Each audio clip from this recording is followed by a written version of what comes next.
You're listening to Mind Your Thoughts, where we talk about nothing and somehow everything. Welcome to the chaos.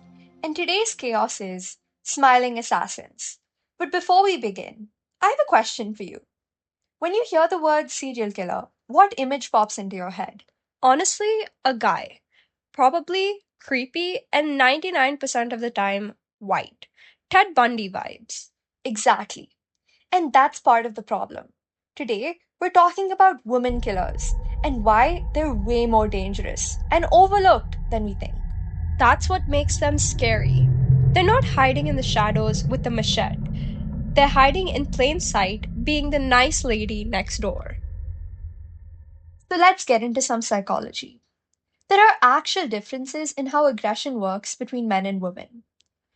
Men usually show more physical, impulsive aggression punches, fights, outbursts. Women, it's often relational or covert, like emotional manipulation, poisoning, social exclusion, basically long term plotting over sudden attacks.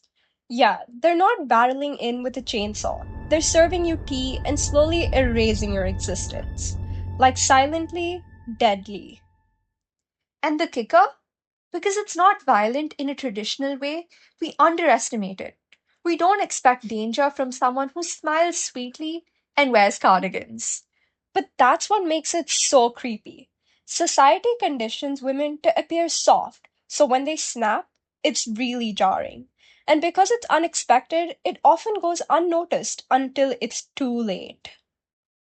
Okay, but let's talk about someone who literally flipped the script on society's expectations. Juana Barraza. Ever heard of her? Oh, yeah, La Mata Vietas, right? The little old lady killer. She murdered around 17 elderly women in Mexico City. And the wildest part, she used to be a professional wrestler. Yes. Imagine this.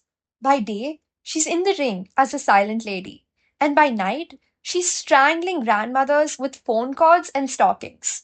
It shocked everyone because she fit no typical criminal profile. And the psychology behind it? Juana had a deeply traumatic childhood. Her mother basically traded her off to an older man when she was a kid for 3 years. Let that sink in.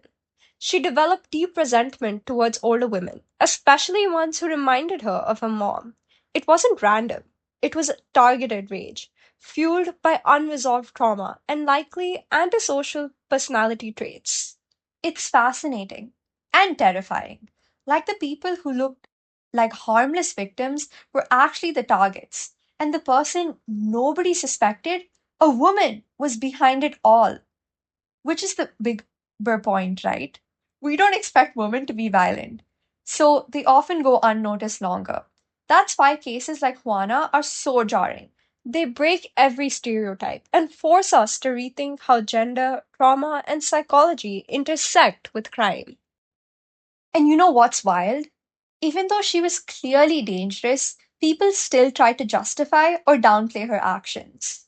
Right? Society's default setting is that women are nurturers. So when one becomes a killer, we almost can't process it. It breaks the stereotype. And this has legal implications too. Studies have shown women sometimes get lighter sentences for violent crimes because they are perceived as less dangerous. So here's the takeaway: evil doesn't have a gender. And behind a sweet smile might just be someone calculating your slow demise. Moral of the story: don't judge a killer by her cover or her eyeliner. You're listening to Mind Your Thoughts, where we talk about nothing and somehow everything. Thanks for spiraling with us. And as always, Please please don't don't quote quote us. us.